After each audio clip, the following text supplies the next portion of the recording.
Okay, so I would like to touch on something that has been circulating around the internet for a while now, and it has been brought up on previous occasions, but it seems particularly prominent right now, and that is the perception of media bias in terms of covering terrorist attacks, in particular terrorist attacks, other tragedies as well, but in particular terrorist attacks.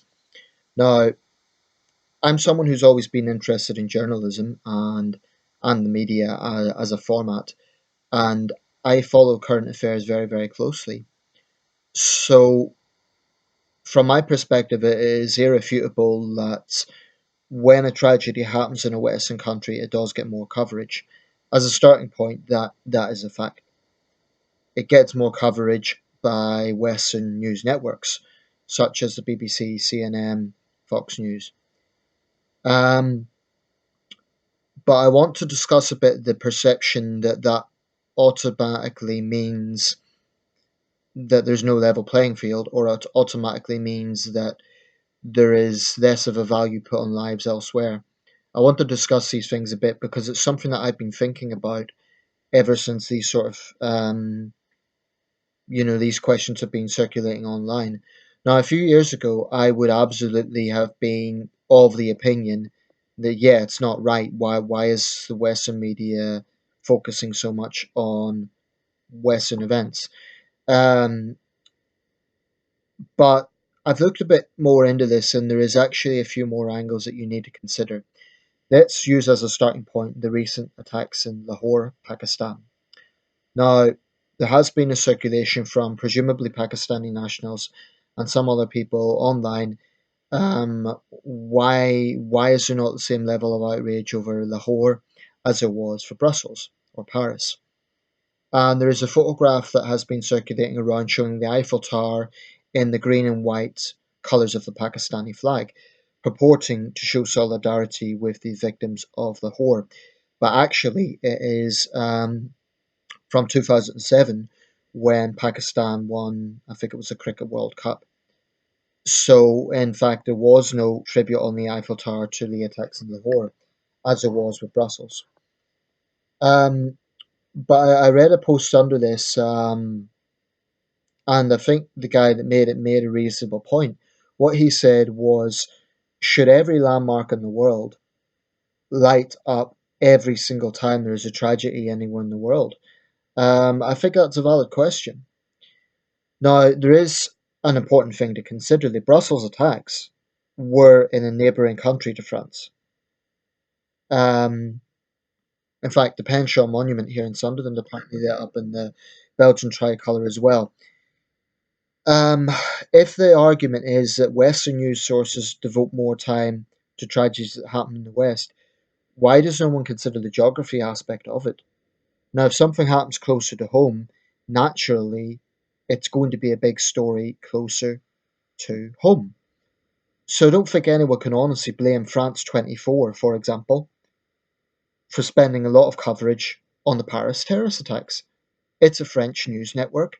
The attacks happened in France. Likewise, for the BBC or CNN, for them to cover, these atrocities that are happening in Western countries. Belgium is a skip across the pond. It's 1 hour by plane. So this is very much localized in that sense. I would put forward the argument that A, there has actually been coverage of the Lahore attacks in Britain because we do have a large Pakistani community here, so there has been quite a lot of coverage of that. Um, Maybe not quite on scale of the Brussels attacks, but to say that it's been ignored wouldn't be an accurate description. To be fair to the BBC, they have been covering it, and this issue is being widely discussed online and in news media. But I think there's double standards in some of the criticism because a lot of those who are putting forward to conjecture that because this happened in a developing country, because it happened in an Islamic country, oh, it's just the Westerners don't care. Well, here's my question. Why should there be a unique onus on Westerners and Western news networks to show care?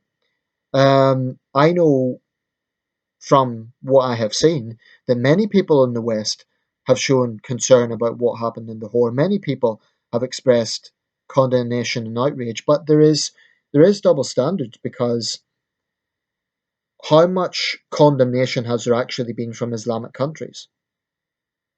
In Pakistan itself, Nawaz Sharif has been very quick to condemn it. There's been arrests and so on, but the persecution of minorities in Pakistan is irrefutable, and it's a major, major problem. Pakistan is the world's sixth most dangerous country for Christians, a recent report has suggested. I believe it was a UN report, in fact. But the point I would make is that there seems to be a unique onus on Westerners and Western media networks to cover these things. Why is there not also an onus on, for example, media in the Arab world to cover the issue of persecution of Christians and Ahmadis in Pakistan? Now, I know there was Muslim victims as well, and I'm not minimizing that. In fact, if anything, it makes the mindset of the jihadists even more depraved. The fact they don't care who they hurt. But let's make no mistake about it. This was deliberately targeted at Christians. That was what this group, Jamaat al-Ahrar, I think they call themselves, it's an offshoot of the Pakistani Taliban, that was their designated purpose. That's what they've announced themselves. They had themselves have said that was the purpose. Um, so why is there not widespread coverage in Arab news networks of the persecution of minorities in Pakistan? Is it more convenient to talk about perception of Islamophobia in Western countries, which at best is isolated incidents of racist attacks? And I'm not downplaying that, but there is simply no comparison between the situation for Muslims in Western countries and the situation for non Muslims in a country like Pakistan. There is no moral equivalency whatsoever. The fact of the matter is, you do not have extremists blowing up 60 Muslims in a mosque in France or the United States or elsewhere. Now, there are extremists out there, and I have no doubt that given half a chance they would try something like that. There are Anders Breiviks out there. But the fact remains that the scale of the problem is not balanced. The persecution against minorities in a country like Pakistan is absolutely far, far, far worse than anything Muslims as a community may face in the West. And that's a controversial thing to say, but I stand by it. Um, where isolated incidents happen, they are roundly condemned by the wider community. And we have very strict laws dealing with it. In a country like Pakistan, you have blasphemy laws, which I would argue actually motivates extremists. It legitimizes their poisonous ideology.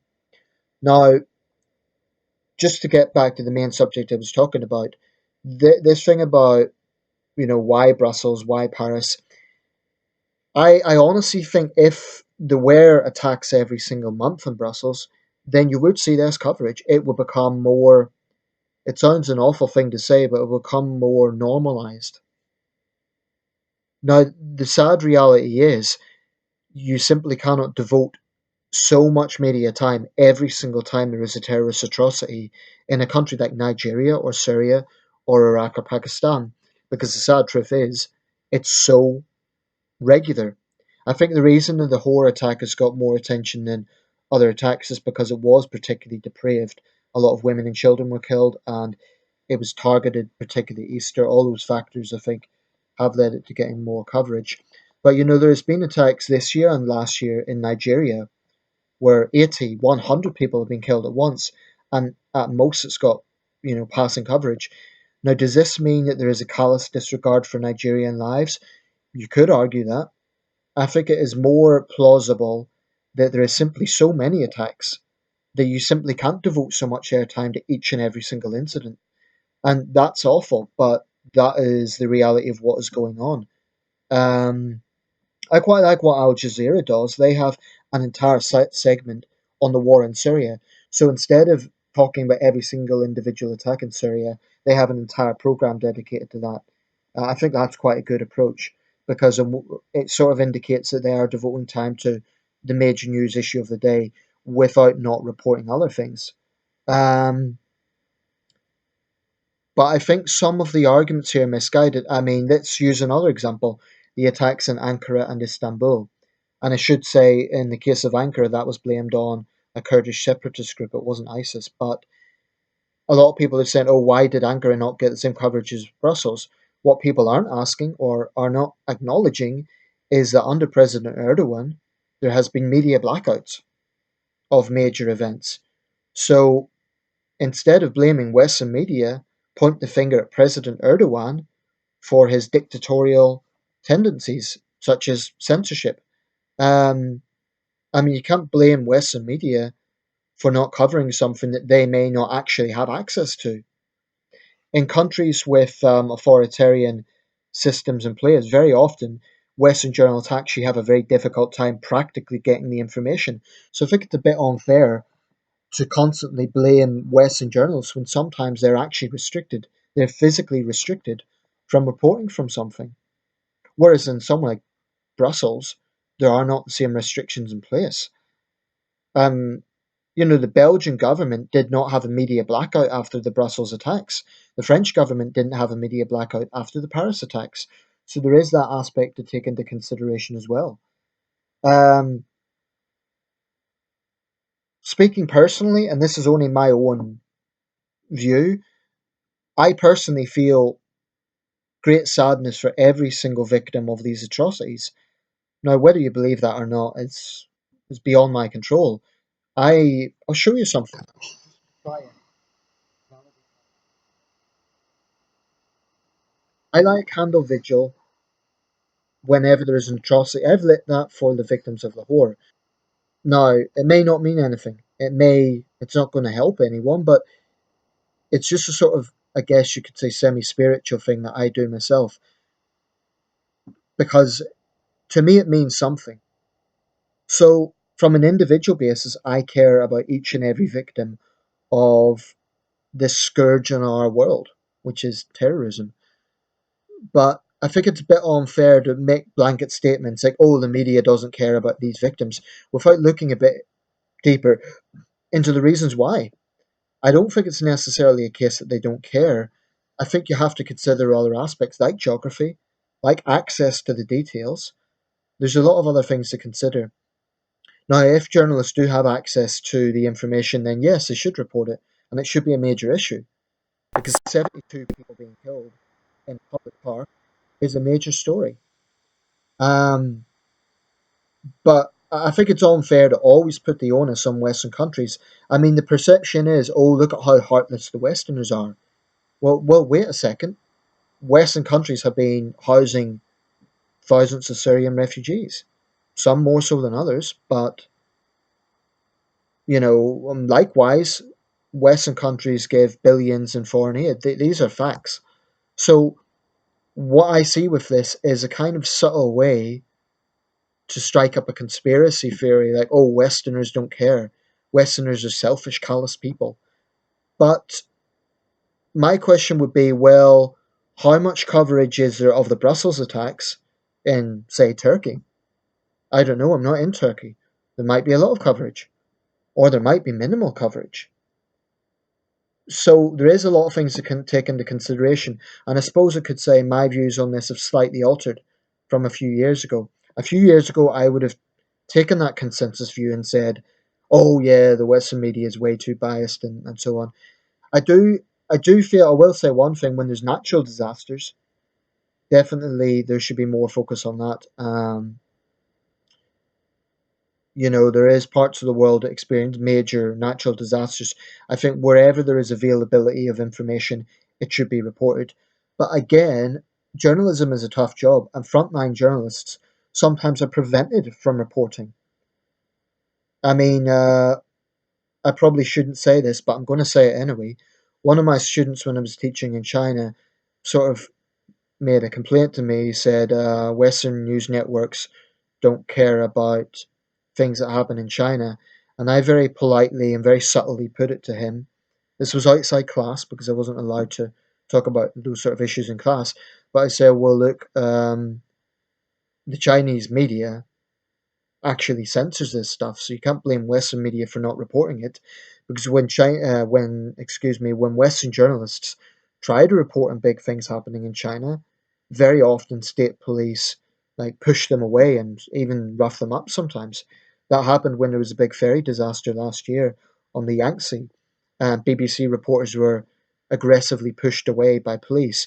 Um, so if you're going to accuse Western journals of being biased, you have to look at some of the practical problems they face. And in countries that have, state-controlled media, it is actually very difficult to independently verify things that are going on. So my question to people, or the point I would make respectfully to people from those countries is, instead of pointing the finger at Western media, blame your governments for, not having transparency and not allowing journalists to do their job. So I'll round it up there, but I think these are all important issues. Speaking personally, I have compassion for every victim of terrorism, but in the case of the Lahore bombings, I think there is a lot of, frankly, Islamic governments care a lot more about enforcing Sharia law and blasphemy laws than they do about the persecution of non-Muslims.